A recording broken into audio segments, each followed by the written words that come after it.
Rabu 9 April 2025, Kepolisian Daerah Jawa Barat menahan Dr. Priguna Anugrah Pratama, usia 31 tahun, peserta program pendidikan dokter spesialis PPDS Fakultas Kedokteran Universitas Padjadjaran karena memperkosa keluarga pasien di Rumah Sakit Hasan Sadikin, Bandung, Jawa Barat. Priguna yang sedang mengambil program spesialis anestesi ini memperdaya korban dengan dalih akan diambil darah untuk keperluan transfusi. Alih-alih mengambil darah, pelaku menyuntikkan cairan bius melalui selang infus dan melakukan aksi bejatnya saat korban dalam kondisi tidak sadar. Priguna ditangkap petugas Dirkrimum Polda Jawa Barat pada 23 Maret 2025 atas laporan yang dibuat oleh korban FH pada 18 Maret lalu. Pelaku Priguna Anugrah Pratama disangkakan melakukan kekerasan seksual terhadap keluarga pasien saat bertugas jaga di ruang instalasi gawat darurat Rumah Sakit Hasan Sadikin, Bandung. Peristiwa tersebut terjadi saat korban sedang mendampingi ayahnya yang dalam kondisi kritis. Polda Jawa Barat telah memeriksa 11 orang saksi, termasuk korban, ibu dan adik korban, serta sejumlah perawat, dokter, dan pegawai rumah sakit. Setelah mengumpulkan bukti dan keterangan saksi, penyidik menetapkan Priguna Anugrah Pratama sebagai tersangka. Kini tersangka terancam hukuman penjara maksimal 12 tahun. Dari Bandung, Jawa Barat, John Hendra, TV One mengabarkan.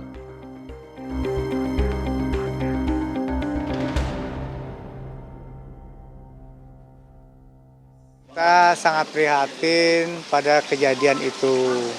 Kami sudah melakukan koordinasi dengan rumah sakit dan lembaga pendidikan karena yang bersangkutan kan sedang melakukan pendidikan. Satu, yang bersangkutan sudah dikembalikan, sementara dibekukan proses pendidikannya. Diberhentikan dari proses pendidikan, bekerja sama berkoordinasi dengan Universitas Padjadjaran. Tidak melakukan status pelayanan medis. Kami bersurat kepada Konsil Kesehatan Indonesia untuk dicabut surat tanda registrasinya. Kalau sudah dicabut surat tanda registrasinya, kan berarti bersangkutan juga tidak punya surat izin praktek. Ini penting. Nah, nanti karena ini sudah masuk ke dalam ranah kriminal, maka kasusnya akan kami serahkan ke Polda Jawa Barat. Kemudian secara sistem kami sementara menghentikan pendidikan spesialis anestesi di Rumah Sakit Hasan Sadikin selama 1 bulan untuk melakukan konsolidasi, untuk melakukan perbaikan, untuk melakukan pengawasan yang lebih optimal. Ya, pemirsa, sementara itu Ditreskrimum Polda Jawa Barat kemudian ini mengungkapkan korban pemerkosaan Dr. Cabul Priguna Anugrah Pratama bertambah dari 1 orang menjadi 3 orang. Ditreskrimum Polda Jawa Barat terus melakukan pengembangan kasus kekerasan seksual yang diduga dilakukan dokter residen anestesi Priguna yang mengikuti program pendidikan dokter spesialis Fakultas Kedokteran Unpad di Rumah Sakit Hasan Sadikin, Bandung. Direktur Kriminal Umum Polda Jawa Barat, Kombes Pol Surawan mengatakan dari hasil pengembangan ada 2 orang yang menjadi korban kebejatan Priguna. Dari hasil pemeriksaan sementara, kedua korban lainnya merupakan pasien di RSHS Bandung. Surawan mengatakan anggotanya saat ini tengah meminta keterangan termasuk dari pihak rumah sakit.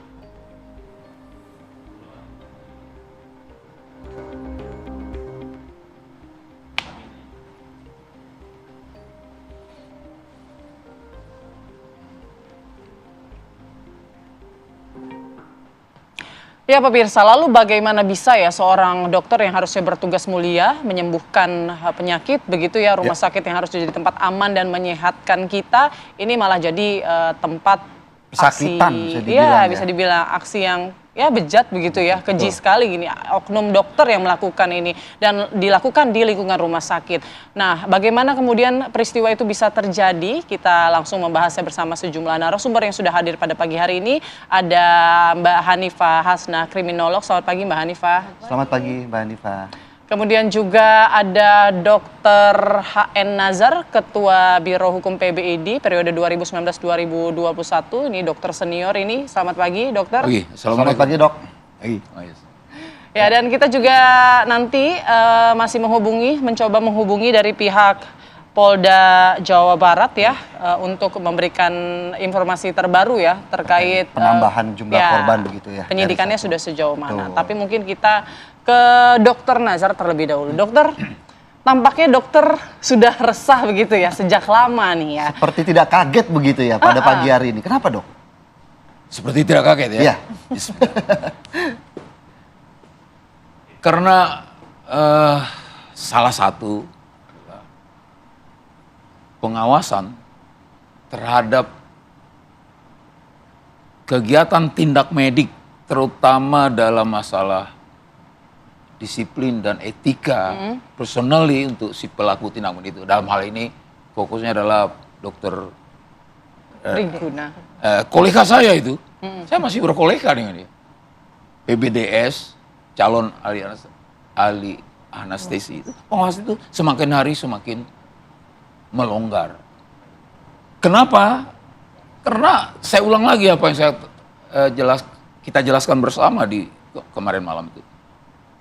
2 tahun terakhir ini regulasi di negeri ini yang menyangkut tindak profesi itu mendegradasi fungsi organisasi profesi dalam hal menjaga, mengguidance, memandu, sekaligus mengawasi kalau perlu melakukan punishment terhadap pelanggaran-pelanggaran etika. Contohnya fungsi yang seperti apa itu? Ya, kan selama ini kan organisasi itu. Baik organisasi dia sebagai anggota anestesi, terus dia jadi spesialis, atau sebelumnya dia ada organisasi dokter umum, kemudian di dalam organisasi itu dalam rumah besar ID, ya itu utamanya adalah menjaga etika. Nah, yang menyebabkan organisasi-organisasi yang menaungi etika dokter ini, pengawasannya ini yang kendor. Ya, apa pengawasan dalam hal penyebabnya? ini etika. Penyebabnya apa? Ya, regulasi kita sudah longgar. Contohnya regulasi apa, Dok? Yang tepatnya, yang selama ini itu diberikan oleh peraturan, diberikan kewenangan itu kepada organisasi, kepada ID, ya kan? Sekarang kan tidak lagi. Pengawasan itu sudah ditarik ke Langsung ke pusat. pemerintah. Pengawasan seperti apa? Kementerian Dok? maksudnya. Iya benar. Ya misalnya mengenai etika, ya salah satu diantaranya ini berkaitan itu. Dulu ada fungsi organisasi. Iya. Apabila sejawat seluruh pelaku tindak medik dokter itu ingin melakukan praktek, kan dia sambil sekolah kan berpraktek. Ada SIP-nya, SIP sebagai PPDS. Nah itu untuk mendapatkan itu direkomended. Berarti oleh fungsi organisasi. pengawasannya yang terjadi di lapangan. Iya, selain di lapangan sebelum itu sudah. Oke, jadi untuk sekarang mendapatkan license itu dia sudah melalui tahapan-tahapan yang berbentuk pembinaan dan yang pasti lewat ID ya. Iya. Tapi kalau sekarang bisa langsung ke pusat Iya. tanpa memerlukan rekomendasi dari ID. Iya, exactly like that. Oke, jadi ID sekarang bagaimana? Saya melihat salah satu penyebabnya itu 2 tahun terakhir ini longgar. Nggak ada taringnya gitu ya? Apa nggak bercakar gitu ya kalau dokter bilang apapun kemarin ya? namanya, terlalu ekstrim kalau bilang taring. Nanti dokter bilang bertaring bercakar. Nah, enggak. Itu saya setuju. Tapi kan kalau untuk yang baik ya agar disiplin ya kenapa Memang enggak itu gitu dia. kan? Semua organisasi profesi, mohon saya nanti diberikan koreksi dan masukan. Pasti punya tatanan-tatanan yang disebut kode etik yang bersumber dari etika keprofesian. Nah kebetulan di kedokteran ini dia kan menyangkut membidangi sebahagian hajat hidup orang banyak. Itu kaitan antara disiplin dan etika itu sangat erat, yang sangat berpengaruh untuk perilaku. Pemahaman kami selama ini seperti itu. Kalau kemudian fungsi pengawasan yang salah satunya Ya, yang melemah pengawasan. gitu ya, Ini Dok? kita bicarakan stressingnya di pengawasan. Di pengawasannya kan? begitu ya. Tapi kan ini kan pelaku kemudian melancarkan aksinya ketika dia berada di lapangan pekerjaan Betul. pelaku begitu. Bagaimana Ya. kemudian itu bisa ambil bagian dalam hal tersebut? Artinya kan kesempatan ini dilakukan pelaku karena ada niatnya sendiri dari pelaku. Betul. Tentu ada niat, ada mens rea kalau itu ada kriminal, Ya. ya betul Ya, ya. betul. Dan ada mens rea, tidak mungkin tidak. Apalagi sejawat saya ini, saya menekankan di sini sejawat dan sejawat. Sejawat saya ini dia dia sudah cukup educated, betul? Ya. Nah, kan mens rea ditambah kesempatan. Bukankah kesempatan itu tanda tanya dan tanda serunya adalah pengawasannya itu. Di situs, di tempat kejadian, pengawasan itu siapa yang harus mengawasi? Rumah sakit berarti harus Rumah bertanggung sakit. jawab ya. Kalau tadi dikatakan, dikembalikan, lalu diskorsing, dicabut, SIP segala macam, itu iya. Tetapi sebelum itu, dia sudah menginjak 2 semester kedua, pergi sudah melewati 7-8 bulan dia berada di situ, itu jelas pengawasan. Saya tidak ingin melimpahkan atau memberatkan masalah ini kepada pihak-pihak tertentu. Tidak, kita lihat secara utuh. Tapi saja. maksudnya pengawasan ini tidak hanya dilakukan organisasi, Tidak saja organisasi. tapi rumah sakit dalam juga. kejadian ini, di situ-situ Rumah Sakit Hasan Sadikin. Lingkup kecilnya adalah bagian anestesi dan itu komunitasnya sama dengan saya itu, komunitas kamar operasi. Kenapa? Pasti pertanyaannya akan dikejar. Kenapa kok begini gampang? Ya, itu Semua dia. orang akan mengatakan, baru semester 2. Masih Kok bisa? anak Jadi, baru ya, itu ibaratnya pertanyaan. gitu ya, mahasiswi WA baru. saya itu hampir penuh. Sudah berani. Pertanyaan itu, kok bisa? Nah, iya betul. Itu jadi pertanyaan publik juga, dokter. Kok Nah. bisa ya? Bukan hanya kok bisa, tapi kok kayaknya fasih banget gitu Gampang ya. sekali. Fasih, ya. Mudah sekali dia melakukan Tadi malam, aksinya. Mungkin nanti dokter Bung Indra kita mengatakan tuh fasih. Kok udah Betul. fasih? Selain mens rea, tentu ada jam terbang lah kalau kata. Mungkin ya, tapi Iya, nanti menarik. Lihat, Mbak dia Hanifah, gantung sampai jam terbang. nanti Dan Mbak jangan Hanifah lupa, jam terbang dan kesempatan. dan kesempatan. Nanti Mbak Hanifah akan menjelaskan lebih lengkapnya ya, bagaimana kemudian peristiwa ini bisa terjadi dan bahkan di lingkungan tempatnya bekerja. Sesaat lagi pemirsa kami akan kembali. Ya, kembali di Apa Kabar Indonesia Pagi, pemirsa. Langsung saja mungkin Mbak Hanifah menjawab pertanyaan kita tadi, kenapa kok bisa peristiwa ini terjadi, seleluasa itukah jam terbang atau kriminal karirnya? Bagaimana gitu Anda melihatnya?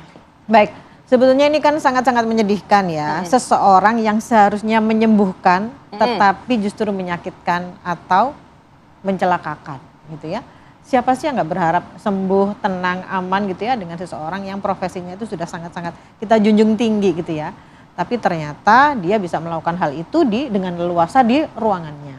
Kalau seperti ini kan berarti ada karir kriminal, seseorang yang sudah mengedukasi dirinya untuk melakukan kejahatan dengan kemampuan yang ada, dengan kesempatan yang dia punya, dengan status yang dia punya pula, sehingga dia bisa memilih korbannya siapa. Dan kebetulan korban yang paling gampang dan paling percaya adalah masyarakat yang datang ke situ, yaitu pasiennya, baik pasien maupun keluarga pasien, karena ini kan keluarga pasien ya. Ini kan berarti yang pertama, maaf, ada beberapa faktor yang mempengaruhi seseorang ini melakukan hal ini. Yang pertama karena bagaimana kondisi secara psikologis dia, secara individu. Apakah dia memang ada penyimpangan seksual, yaitu seseorang yang suka melakukan hubungan seksual dengan seseorang yang tidak berdaya, bisa meninggal atau dalam kondisi tidur atau pingsan atau dan lain-lain.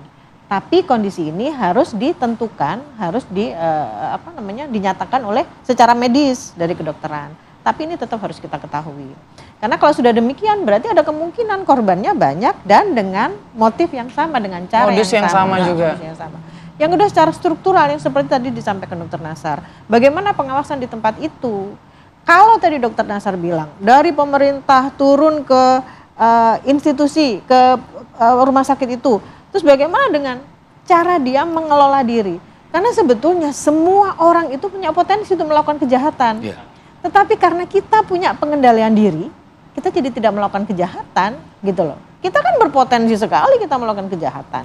Ketika kepepet atau ketika nafsu tinggi, nafsu itu kan macam-macam ya. Nafsu kali ini untuk melakukan hal-hal yang tidak senonoh, bisa hal-hal yang lain. Tapi bagaimana dia mengendalikan diri? Ketika pengendalian diri kurang, berarti mungkin, maaf ya dok ya, apakah ketika dalam melakukan proses pembelajaran di kedokteran itu tidak ada etik-etik yang diberikan atau ujian-ujian tertentu, kelolosan-kelolosan tertentu dengan proses yang sudah ditentukan sehingga dia tidak menghargai itu.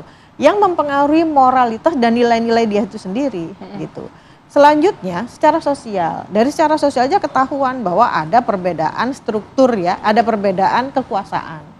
Jadi dia menggunakan ketimpangan kekuasaan itu untuk melakukan hal ini. Tapi Dok, kalau berbicara soal karir kriminal seseorang, kalau kita lihat dari kasus ini, apakah ini sesuatu yang dibangun secara sekejap karena hanya ada kesempatan, atau memang ini udah perilaku yang dilakukan sejak gitu, lama atau sudah begitu? berulang Kalau gitu? dilihat dari seperti ini sudah direncanakan. Berulang Sudah kan? biasa berarti kalau bisa Kalau dikatakan. sudah biasa kita nggak bisa menentukan seperti itu karena kita harus melihat kasus Secara penemuan modus? kasus. Tapi kalau secara modus dia sudah kan tempus locus actusnya Actus, kan jelas gitu ya. Tempus waktu dia sudah menentukan waktu bahwa ketika ada orang kesulitan dia pasti memohon-mohon kepada dokter untuk kesembuhan keluarga. Oke. Nah itu kan dipakai untuk kesempatan. Tempus berarti waktunya sudah ditentukan. Lokusnya adalah di tempat dia punya otoritas di tempat dia. Terus aktusnya dengan cara apa? Dengan kemampuan dia. Artinya ini semua kan sudah dipelajari dengan matang dan dia sudah bisa menentukan siapa korbannya.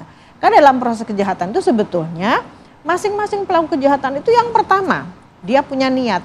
Yang kedua, dia tahu sumber dayanya. Sumber daya baik dia sendiri maupun sumber daya si korban.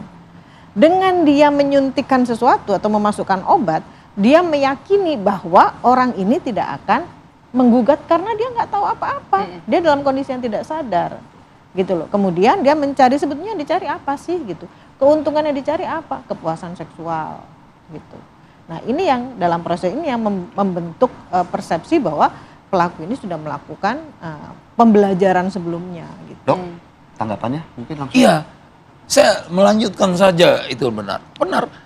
Lalu apa yang bisa memagari dari mulai mens reanya, lalu memagari dirinya pada ada temponya ada. Dia tidak mau menggunakan tempo itu. Lalu tempatnya ada, suasana yang demikian, lewat tengah malam, tapi dia tidak mau menggunakan tempat itu dan seterusnya. Dia tidak akan melakukan aktus, tidak akan ada aksinya, tidak akan ada perbuatan. Itu apa? Sederhana saja. Nggak usah orang terlalu terdidik. Itu bekal yang ada diberikan waktu dia tadi seperti Anda mengatakan. Apakah dalam pendidikan itu ada dilakukan etika? Ada, tidak hanya disiplin. Psikotes juga ya? Oh luar biasa. Itu anestesi itu kami aja salut. Anestesi itu di atas sedikit di atas bedah itu psikotes. Karena lebih sulit gitu ya? Lebih sulit harusnya. Lebih tapi sulit nggak bisa bertanggung jawabkan. Tapi dia bertanggung jawab terhadap pasiennya dan terhadap operator dokter bedah yang dia layani. Oh iya. Tapi kok bisa nggak terdetek nih? Saya teruskan dulu tadi yang sedikit. Saya nggak, yang memagari itu adalah etikanya. Yang diberikan sejak dari awal dia masuk itu. Itu secara gradual, itu selalu diberikan. Dan paling terakhir setiap dia mengajukan mutasi profesinya, itu dilakukan oleh MKEK dari level bawah. Majelis Kode Etik dan Etika itu tadi. Nah, menjawab pertanyaan tadi, kok dia masih nggak terdetek gitu loh. Kalau emang psikotesnya lebih sulit, lebih ketat misalnya. Nah, itulah pagar-pagar, itulah instrumen-instrumen yang digunakan. Jadi artinya pembekalan buat dia itu sudah cukup memadai. Tetapi ya Secara personal ya, secara Dok, ya? personal demikian. Kemudian itu yang juga saya katakan. Jadi sebelum kita pasti Putri ini sama pasti akan bertanya, loh, kok bisa punya kesempatan dia? Nah, itu Dok, itu kesempatan. Kan gini, selama pengalaman saya berobat ke rumah sakit atau ke dokter, saya tidak pernah dilayani sendiri dengan satu dokter. Pasti selalu ada suster. Iya. Nah, perawat. Entah pun yang ngambil darah itu pasti adalah suster. Tidak pernah dokter yang ngambil darah saya gitu. Pasti ada suster. Atau mungkin yang menjelaskan obat-obatan pun biasanya cenderung lebih ke suster kayak gitu. Nah, ini tampaknya dia tidak beraksi sendiri ya. Kalau curiganya begitu bukan? Nah, maaf. Jangan kita mengatakan dulu dia itu tidak beraksi sendiri. buat orang kriminolog, itu tentu iya, pasti itu kan semua ditrace. Tetapi persoalannya adalah personally, justru kesempatan itulah yang ada sama dia itu. Jadi bukan dia kerja sama. Karena apa? Pertanyaan yang lebih menukik lagi, kok bisa dia mengkolek obat? Itu urusan apa? Farmasi. Itu urusan farmasi yang bertanggung jawab. Lalu kan ada pengawasannya. Kan tidak bisa obat ini untuk si A habis selesai. Namanya bahan habis pakai. Kalau ada restannya, dia akan kembali. Misalnya. Nah, ini saya tidak menohok rumah sakit Hasan Sadikin supaya saya nggak dihujat setelah menindak. Tetapi itu nggak boleh berlepas tangan. Lengah lah ya, kayak gitu pengawasannya lengah ya. Coba ini dulu. Nah ini barangkali yang perlu akan mereka benahi. Salut kita. Tetapi tidak bisa mengatakan seluruhnya itu kepada personalnya. Seluruhnya akan penyebab. Apalagi kalau kita mengatakan terlalu cepat mengatakan ini terjadi ini sebenarnya ini karena ada kelainan. Ya itu narasi yang diangkat oleh pihak kepolisian adalah kelainan seksual begitu, penyimpangan seksual. Kalau informasinya kan 3 korban sekarang, tapi pelaku ini memang masih 1. Kalau dari runutan kronologi yang disampaikan pihak kepolisian, Mbak Hanifah sendiri merasa ada yang janggal nggak? Atau mungkin berpeluang ini pelakunya nggak cuma 1 sebetulnya, atau bagaimana? Seperti yang disampaikan sama dokter, bahwa sebetulnya ini kan ada keterlibatan pihak lain ya, seperti tadi obat-obatan dari farmasi. Dan kalau dari kriminologi sebetulnya kejahatan itu kan dipelajari, differential association. Jadi dia mempelajari dari siapa nih? Dia mempelajari kalau aku mau melakukan pencabulan dengan cara ini, aku harus berhubungan dengan siapa? Bagaimana caranya? Punya kompanyon siapa? Iya, betul. Baru peran pembantu begitu ya bisa. Baru semester 2 dia udah bisa gitu. Artinya itu kan sudah dipikir dalam waktu yang sangat lama karena melibatkan orang-orang yang mungkin juga mereka punya aturan sendiri, punya kode etik sendiri gitu. Lalu selain itu dia juga akan mempelajari bagaimana cara menghindari hukum. Bisa jadi karena dokter dia merasa bahwa saya bisa menyampaikan kalau saya sakit jiwa, ada gangguan mental begitu. Nah itu yang mungkin diangkat. Jadi intinya yang kita hadapi adalah orang pintar. Seorang dokter nggak ada yang pinter dong gitu ya. Apalagi mahasiswa spesialis kan itu betul. Berat ya sekolahnya ya dok. Artinya gitu. Dia sudah mempelajari ini sehingga sampai di titik ini itu pembelajarannya sudah banyak sekali yang sudah dia lakukan. Dan mungkin ada banyak yang terlibat, hanya saja mungkin yang terlibat bisa saja tahu, bisa saja tidak tahu. Dok ya. Betul. Baik, saya juga mau ke dokter nanti setelah jeda ya, bagaimana kemudian apakah ada pengaruh ataupun unsur masih minimnya pengetahuan masyarakat terkait bagaimana proses untuk melakukan anestesi begitu ya di suatu rumah sakit untuk mencegah hal serupa bisa kembali terjadi. Sesaat lagi ya. Ya, dan kita juga masih menunggu ya respon dari Polda Jawa Barat. Betul. Kita masih terus mencoba menghubungi untuk memberikan informasi terbaru. Tapi sesaat lagi pemirsa, kita akan kembali untuk Anda. Ya, kembali lagi di Apa Kabar Indonesia Pagi. Saya kembali ke dokter. Dokter, kalau sudah kejadian seperti ini, kita tahu ya akhirnya banyak juga mencuat aduan-aduan laporan di sosial media bahwa PPDS seperti itu, perselingkuhan, mohon maaf misalnya mabuk-mabukan, begitu ya, bullying gitu. Nah, kalau sudah seperti itu, peran IDI saat ini tidak bisa melakukan apa-apa dong, atau bagaimana? Gini, jawabannya ada 2. Apapun juga bentuk regulasi, katakanlah apalagi regulasi yang meminimalisasikan fungsi-fungsi pembinaan, fungsi-fungsi etika selama ini, kami tidak akan berhenti melakukan itu. Itu bukan kata saya, kata seluruh kolega yang terhimpun dalam rumah besar kami IDI itu. Tetapi persoalannya, apabila itu menyangkut, nah ini beliau ini nanti akan memperjelas secara tatanan hukum, aturan menyangkut masalah aturan yang berlaku. Sudah tidak bisa masuk ke situ. Nah ini, di sini kami sedang bermain. Bagaimana tetap harusnya instrumen-instrumen luhur ini yang diakui secara universal itu bisa tetap berjalan walaupun sedang terdegradasi. Oke, mungkin boleh dokter, apa laporan atau keresahan yang selama 2 tahun terakhir ini pengen disuarakan oleh Dr. Nazar dan pengen dikembalikan saya seperti dulu saja, etika berjalan, disiplin tetap. Oke, dikaitkan dengan kasus nyata ini, sesungguhnya sebagai organisasi ini yang paling minimal dan paling mendasar, sebagai organisasi profesi, kode etik profesi, pembinaan dan segala bentuk dampak dari kata-kata pembinaan itu harusnya kembalikan seutuhnya Ke ID. ke ID. Jadi rekomendasi rumah sakit kalau mau ngambil dokter harus sesuai rekomendasi ID, begitu? Sebaiknya. Nah, ini kalau bahasa hukumnya kan seperti itu. Tapi bikin kuping regulator itu nggak nyaman kalau dikepakai harus oleh ID. Ada istilah lain, tapi yang jelas Karena kan mungkin ID yang paling paham. Lah, kan? iya memang sebenarnya organisasi profesi itu seperti itu. Anda lihat organisasi insinyur hebat, pilot malah meniru anunya ID. Pengacara itu bisa menjadi ini orangnya. Sorry. menjadi penegak hukum keempat setelah polisi, jaksa dan hakim. Itu kenapa? Dia dipercaya, dipercaya kenapa? Karena dia punya kode etik yang menjadi batang tubuh profesinya. Etika itu dipercaya dia. Kami lebih dulu punya etik, mohon maaf. Kami lebih dulu punya kode etik dalam hal itu. Dan ingin dikembalikan lagi lah fungsinya. Iya, kita nggak minta banyak-banyak. Sudah terlalu banyak contoh. Iya. Baik, Mbak Hanifah mungkin ada tanggapannya bagaimana melihat taring dari ID sendiri yang sudah baik. dicabut begitu ya kalau kata dokter gitu. Oke, kalau saya melihat dari pengaruh ke sosial ya, bahwa dari kasus ini membuat masyarakat menjadi tidak percaya lagi gitu ya. Dengan terhadap- rumah sakit tersebut. dengan rumah sakit tersebut dan dengan dokter-dokter yang Ya. lain. Karena yang kita pahami dalam beberapa bulan ini kasus yang berhubungan dengan profesi dokter ini kan luar biasa ya.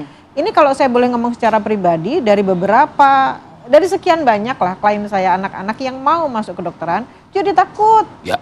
Ya takut dibully lah, takut karena dia itu bukan darah biru gitu ya dok ya gitu ya, dan itu akan menjadi kesulitan untuk mereka. Ditambah lagi dengan itu kan dari sisi dokternya, tapi dari sisi masyarakat kepercayaan tuh mulai sangat-sangat turun gitu. Jadi ini yang membuat organisasi ID tadi itu harus memperbaiki ini semua gitu, karena kepada siapa lagi masyarakat ini mencari ketenangan, kesehatan kalau sudah seperti ini gitu. Nah, perlunya yang seperti Mbak Putri tadi sampaikan, saya nggak pernah tuh ke rumah sakit nggak didampingi sama suster gitu ya. Berarti kan kita juga melihat bahwa kejahatan itu ada di mana-mana, tidak hanya orang-orang yang bertato gitu ya. Kalau zaman dulu kan bertato gitu ya. Kalau sekarang ternyata orang-orang yang berjas putih, orang-orang yang rapi, orang-orang yang bersih dan orang-orang yang teredukasi, mereka juga bisa melakukan kejahatan dan dengan level kejahatan yang luar biasa gitu. Jadi ini yang patut disampaikan kepada masyarakat, mengedukasi masyarakat tentang bahaya dari cara berhati-hati terhadap. Mbak, saya balik sedikit ya soal modusnya tadi ya pelaku. Menurut Mbak Hanifah, apakah bisa kejahatan itu muncul seketika dengan modus dan cara yang sangat rapi seperti ini? Apakah ini memang pemain baru atau sebetulnya ini memang Hanya mengikuti yang sebelum-sebelumnya. Copycat, iya ada. Sebetulnya begini, ketika media itu menyampaikan sebuah kejahatan baru, itu bisa dikopi oleh para calon-calon penjahat. Karena mereka melihat, oh ternyata ada kesempatan seperti ini dengan cara seperti ini. Mereka tidak tinggal melakukan ATM aja, amati, tiru, modifikasi gitu. Ya enggak? Apalagi sekarang di Netflix itu kan menyajikan berbagai macam film-film kriminal yang sangat-sangat menarik. Nah ini sepertinya salah satu efeknya adalah menjadi kejahatan copycat tadi itu. Mereka meniru cara bagaimana mereka cara melakukan kejahatan. Seperti itu. Baik, terima kasih banyak ya sudah menyempatkan waktunya untuk hadir di sini. Kayaknya mungkin ya jaga kesehatan ya. Itu aja. Apalagi Putri tadi pas pembukaan lagi bilang lagi agak flu nih dok. Mungkin bisa langsung dicek kali ya abis ini ya. Ya kayaknya ke depan kita harus jaga kesehatan ya, herbal dulu boleh lah ya dok. Nggak begitu juga ya dok ya. Kan Tapi ya dok ya. Ini masih banyak. Trustnya kepada kami mulai terganggu. Kan ini netizen juga kan banyak akhirnya iya. yang menyampaikan Iya. seperti itu. Tapi yang pasti kita masih percaya kok bahwa masih banyak dokter yang tulus ya. Yang baik Ini hanya begitu ya. 1, 2 dari mungkin ribuan Oknum. atau jutaan. Yang gitu ya. tercatat itu justru mencoreng ya. Oke, tapi mungkin ada hal-hal yang perlu kita perhatikan saat kita mungkin ke rumah sakit. Itu tadi misalnya jangan mungkin ya ada baiknya didampingi oleh pihak lain, entah itu pihak suster atau kita jangan sendirian menghadapi dokter begitu ya. Ya ditandai-tandailah atau diwaspadailah kondisi-kondisi yang sepi kira-kira seperti itu. Terima kasih banyak. Terima kasih. Dokter Nazar, Terima kasih, Mbak Mbak Hanifah Hanifah. sudah bergabung Iya, bersama pada kami pagi di Apa Kabar Indonesia Pagi.